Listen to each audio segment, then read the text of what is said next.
Hey, we're hashtag richless again. Hashtag Richless. Oh well, he'll be back. Now, exciting day today, and we're hoping we'll get this out soon. But man, big day. We got a release. We did get a release. We got the Switch 2. The Switch 2 and Super Mario Kart World, which I was lucky enough to snag the bundle. The bundle. You know, and man, you say the name, and for the first time in my mind, thinking about these things, I was like, that's a great name. Super Mario Kart World. They've in the Mario Kart realm. They've had like the world tour and all that, but really, honestly, it's the greatest name to me because if I think about it this way, with the Mario series, you had Super Mario Brothers and then Super Mario World. So now we have all the Mario Kart games, and now a Super Mario or Mario Kart World. I love the name. Man, I'd love to pick your brain on what you think all things Switch 2 at this point. You were lucky enough to grab one, and man, let's just go. Yeah. So, I mean, the first thing I can say, I'm extremely surprised by how many there still were in the wild. Now, maybe that's because I live in a little podunk town, and they overshipped them to here for some reason. But there were, I think, 10 available at GameStop. We have 2 Walmarts, and I know the one Walmart that I went into today had about 10 of them on the floor. So that's, I mean, considering how quickly these things were expected to sell out and how fast the original Switch sold out, I'm kind of amazed that they're still available. Like, you could just walk up and buy one. So that was the first thing to me that kind of struck me as odd. But aside from that, I'm amazed by the difference in size. Like, we knew it was bigger.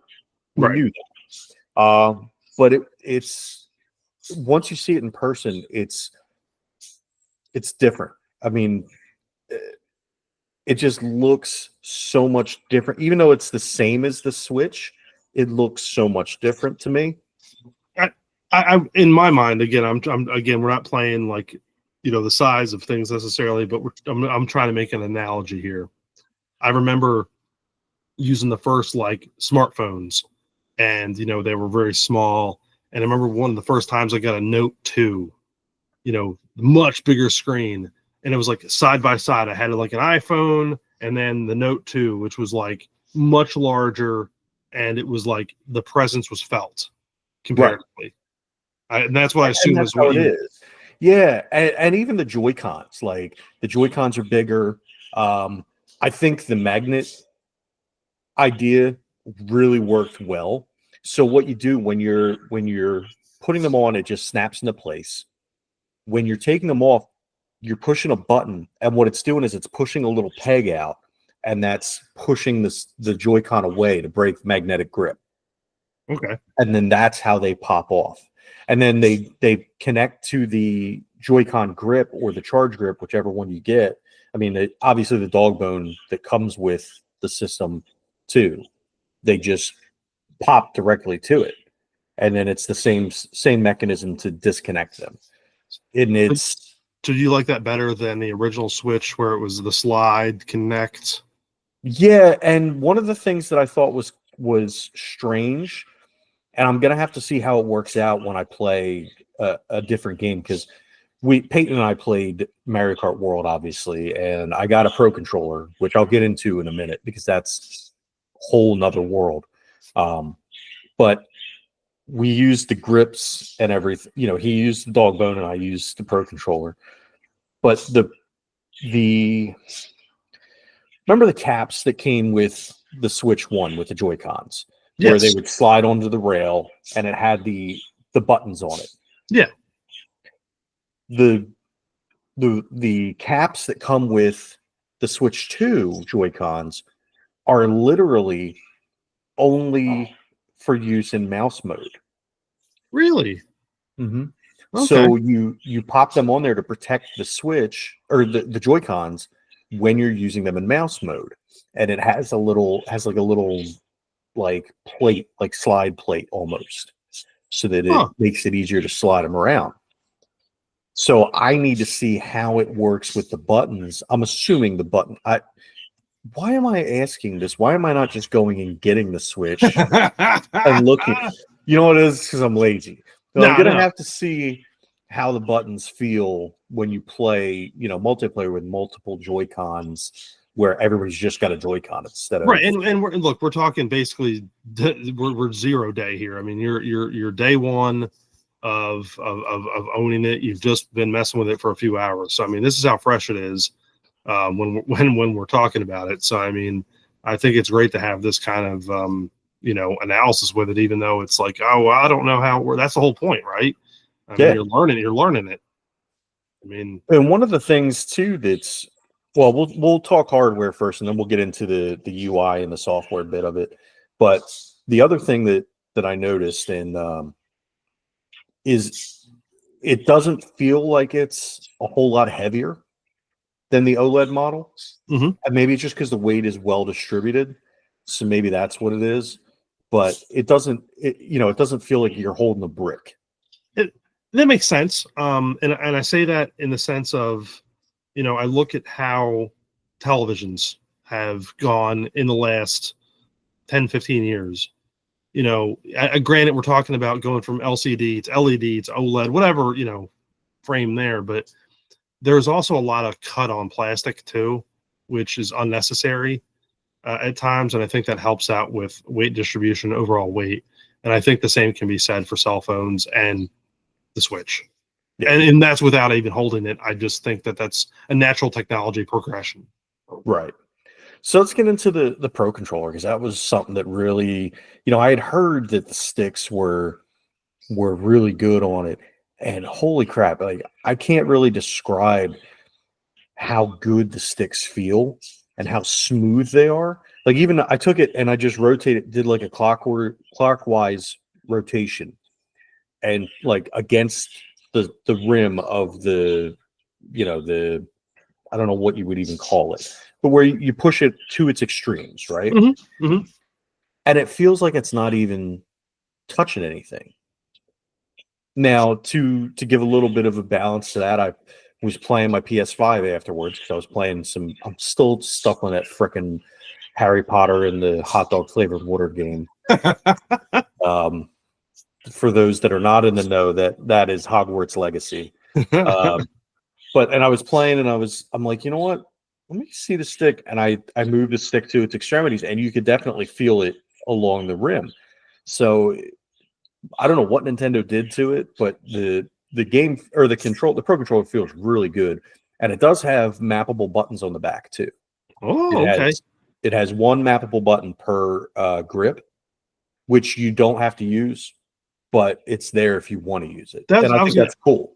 I was going to ask, is there any on the like, as far as the that you remember anyway, from controller to controller, Pro to Pro, or Joy-Con to Joy-Con, is there any difference in buttons as far as from the original Switch to the Switch 2, like an additional button, or how they've changed them?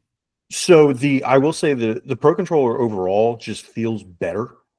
And I had gotten a Pro Controller at launch with the Switch, with the original Switch too. And it felt good. It felt like a really well-built controller, but there was some un-Nintendo-like jank to it. And every single one I bought, there was just something that was off with every single one, because we had, I think, 4 at one point between me and Peyton. And like a handle would be just misaligned, or there were just seams where there shouldn't have been seams and stuff like that. Stuff that Nintendo normally doesn't do, because their hardware is normally flawless, aside from whatever issues they had with the Joy-Con drift and all that. But this controller feels just a lot more solid, and everything is smooth. The D-pad is much better than the D-pad on the original Pro Controller. So I'm definitely happy about that. I think there's some kind of pressure sensitive, like extra pressure sensitive stuff in this one on the triggers. because when you'll notice when you're playing Super Mario Kart World, if you hold down the trigger, like you hold it down hard, your cart kind of sinks down and the wheels kind of bend. And then that's when you'll do a jump, like a big jump. Ah. And maybe I'm wrong. Maybe it's just, the way that I was turned and I just didn't realize it. Mhm. But that's how you use the same button to jump as you use to like to do the jump onto the railing or onto the wall that you use to drift. It's the same Oh, button. okay. So, and it just seemed to me, and maybe I'm completely wrong on this, but it seemed like there was a different pressure amount, or a different amount of pressure to do one or the other. Yeah, no, So, and that could make that would make sense, especially in Nintendo's world. I mean, that would make sense. I mean, they'd be known for that. And I do want to flip back to your point about the original Switch Pro controller, because I agree. I've had two, and the first one that I owned, within not long, I'd say within a year, basically stopped charging. So I had to have it on a wire the entire time I used it. So here I have a wireless controller, and it has to be on a wire. Otherwise, it won't work, because the minute it's off the wire, it's useless. So I was like, okay, well, I'll just buy another one, because I'm not going to sit there and try to figure out whatever this deal is. So the second one I've had, though, I've used it without issue. I've never noticed any issues with it. It's just been I can't say flawless controller, but I thought it was worth the money. The good thing is I was able to take my old one and turn it into a PC gamer, so it just sits there next to an old desktop, and you can game with it. But you're right though, and that's why I wanted to kind of revisit that point. Nintendo usually makes just great hardware. There's a reason why the original NES, for a lot of people, still works after we're at what, year 40, right, without people having cracked it open. There's a reason for that, and that's attention to detail. That's putting stuff out to the consumer that's not junk. And again, that's not a knock at any other vendor. I think Microsoft and Sony have done similar things over the years, where they have put out good hardware for the most part, other than certain instances, and we won't go down that road, but I do think every company is capable of it. Yeah. And but Nintendo is known for it, so yeah, no, absolutely, man. No, go for it. I just wanted to So we'll get into, I guess, the next thing. Now, I don't have any Nintendo Switch 2 cartridges, because they're the only game I didn't really care for any of the games that were coming out at launch that were actually on the cartridge, and I'm refusing to buy the game key cards because they're dumb. Why buy a game physically if it's just a download code essentially on a cartridge? If anyone wants to really hear our take on that, just go back and listen to our Miko based episodes, and then you can understand why we don't like that. Right. So, because I would have bought Bravely Default, and I would have bought the Puyo Puyo Tetris 2, but they're both on game key cards for some reason. You wouldn't hear the differences? This is my favorite part. So I typed it in the Google because I was really curious. And the internet now will give you the AI explanation first, which essentially is just them, short linking stuff and giving you a brief synopsis. And this is the funniest thing to me. The first key difference that came up, and I'm just gonna stop here because it just cracks me up.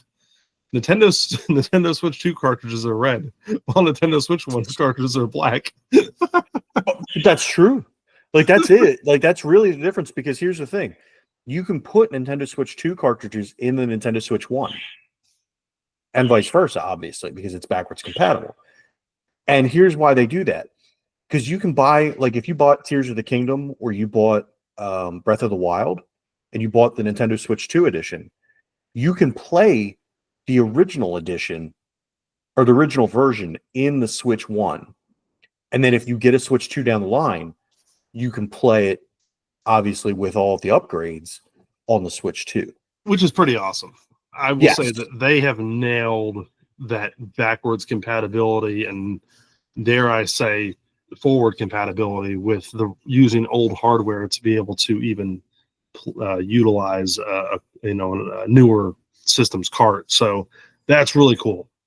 Right. And it's with the funny thing is, it's not even that it's playing the games natively. Apparently it's emulation. It's some sort of emulation, which is weird as hell because it's Nintendo, and Nintendo has, if you look at the Wii, it played GameCube games. It had a GameCube in it.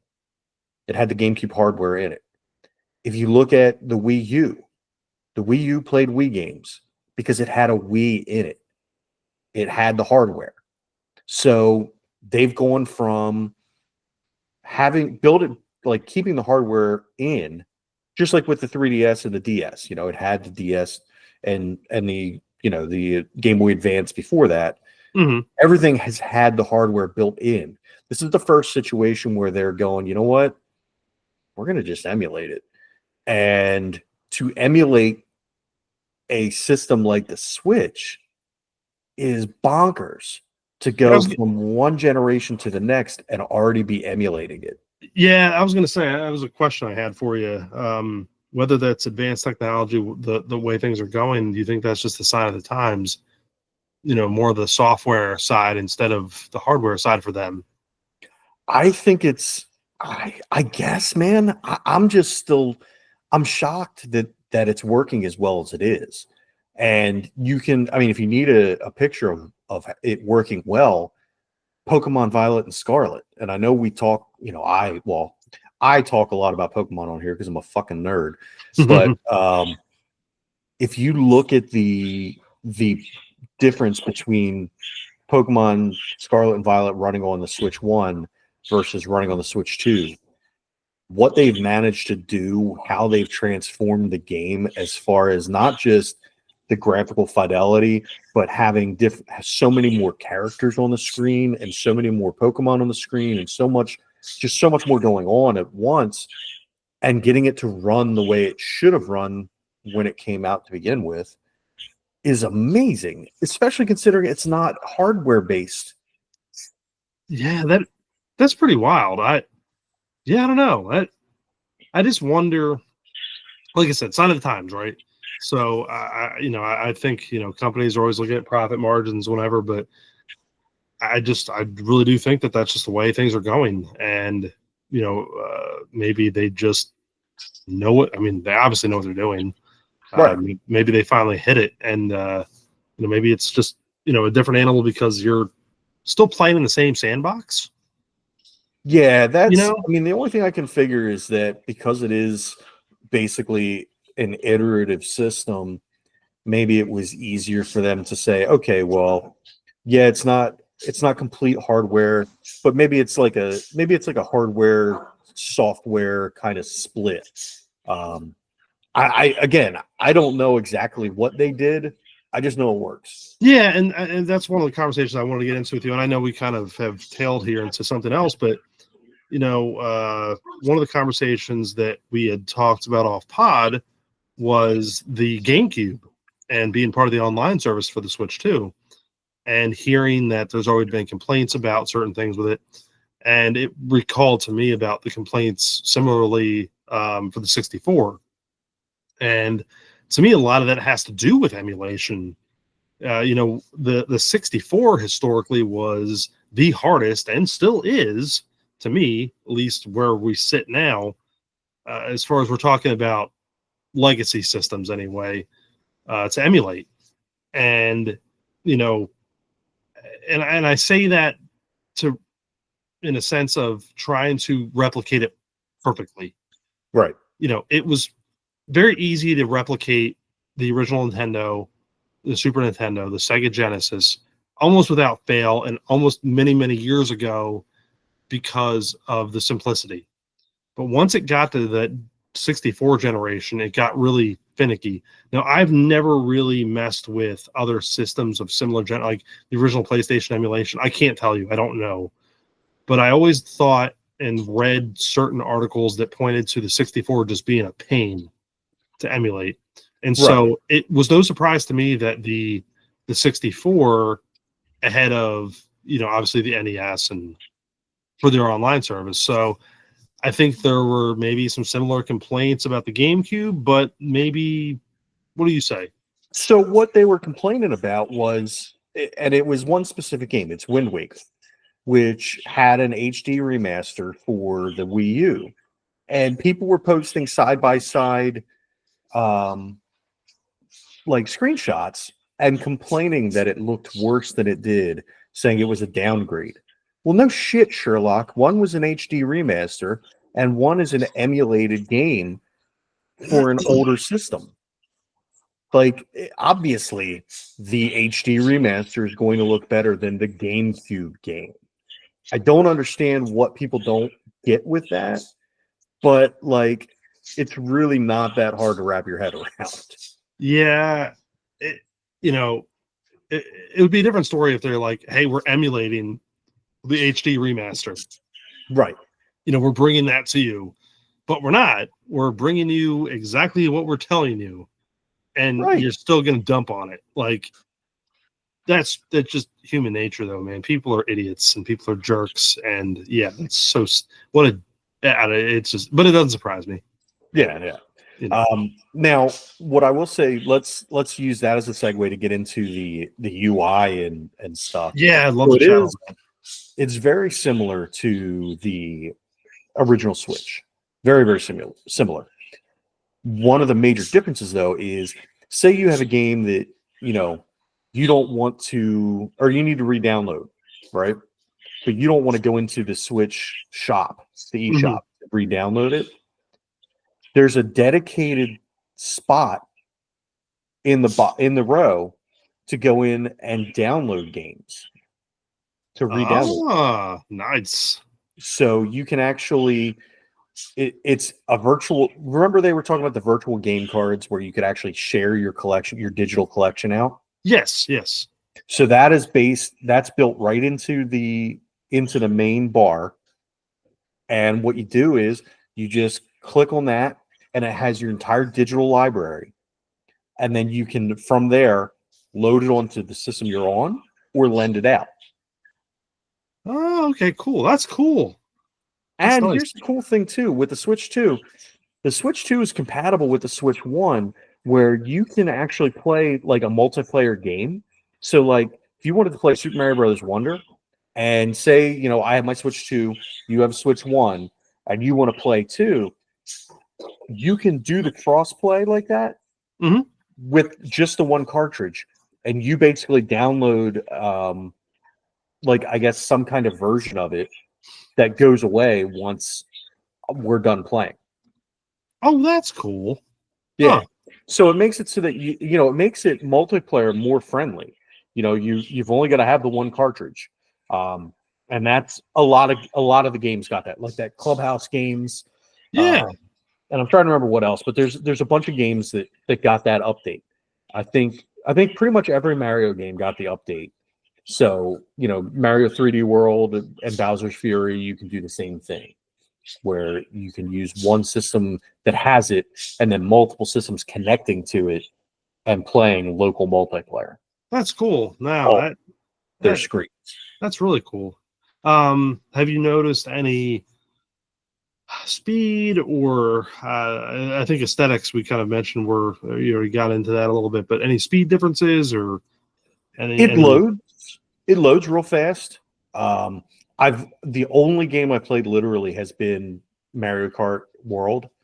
So I don't know how I don't know how the other games load and if it's reduced load times or any of that stuff. I'd imagine it would, but I will say that I remember when Super Mario Kart 8 came out, or Mario Kart 8 came out for the Wii U, and I remember playing it on that. I remember how long the load times were, and the load times are hardly anything compared to that on the Switch 2, which is to be I mean, I would think, that's to be expected considering it's a much more powerful system, but Yeah, you're also dealing with a much more complex game.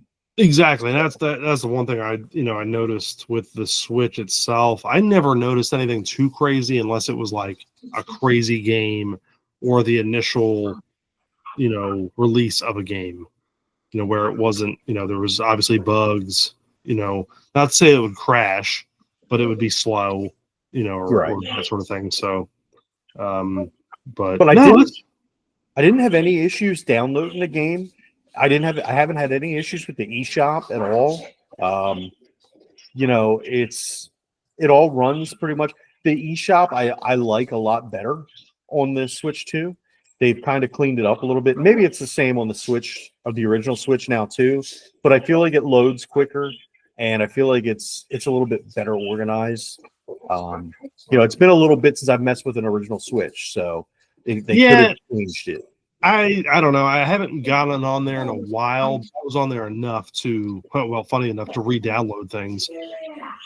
But I would only go through and do things on the eShop. I would search. I would never go through categories or whatever, mainly because what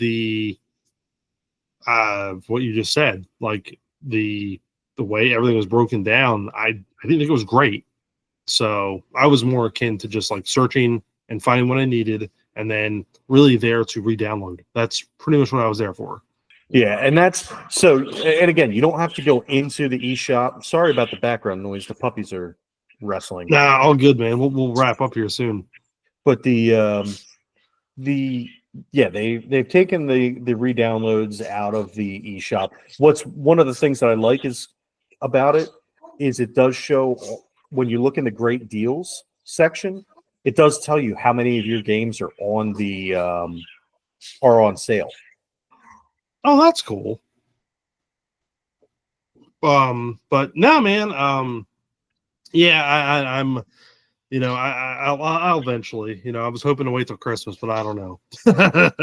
Dude, I'm not regretting it. It's cool. It's really cool, and even the dock is. I don't know what I expected with the dock, but it's a lot different than the original one, obviously, because it's got the extra cooling fan and everything built in. But it's got a domed back. It kind of the panel on the back slots in and then hinges close. Like they've really. It's almost like the original Switch was like the prototype, and this is the final product. Yeah, okay, yeah, And like even the power cord is a USB-C to USB-C, and then it plugs into a power brick. But it's not like a light little USB power brick that you would stick in the wall normal. Like it's got some heft to it. So I don't know what kind of tech they've got in there, but it's and it came with a high-speed HDMI cord. They did it right. I was gonna say I was curious. I was looking up something real quick. I was curious to see what the USB-C wattage was. I'm gonna say it's probably 100, right? I would have to imagine. No, it's only a 60 watt. Huh? Really? Yeah. The original is 40. That's only a 60. I'm surprised. I thought it'd be more like 100, but now they must have something else in there then. Yeah. But the only other, I guess, the last thing I'll say about it is when you get it eventually, if they haven't changed the packaging, be very careful and make sure there's no dents in the front of the packaging, because the screen is right up against the cardboard. And I don't know if you saw the story out of New York or not, but GameStop there was stapling the receipts to the front of the box. I did see that. And damaged the screen on probably however many consoles that they did that with. Yeah, that's just crazy. But yeah, no, I mean, that's part of it, crazy. But no, it's cool. I'm looking forward to getting my hands on one eventually. And now, got any last thoughts on the Switch 2 at all, other than be careful of the ones that we potentially get? Yeah, just be careful and get it. And Nintendo, drop the prices and get rid of the fucking key card, dickheads.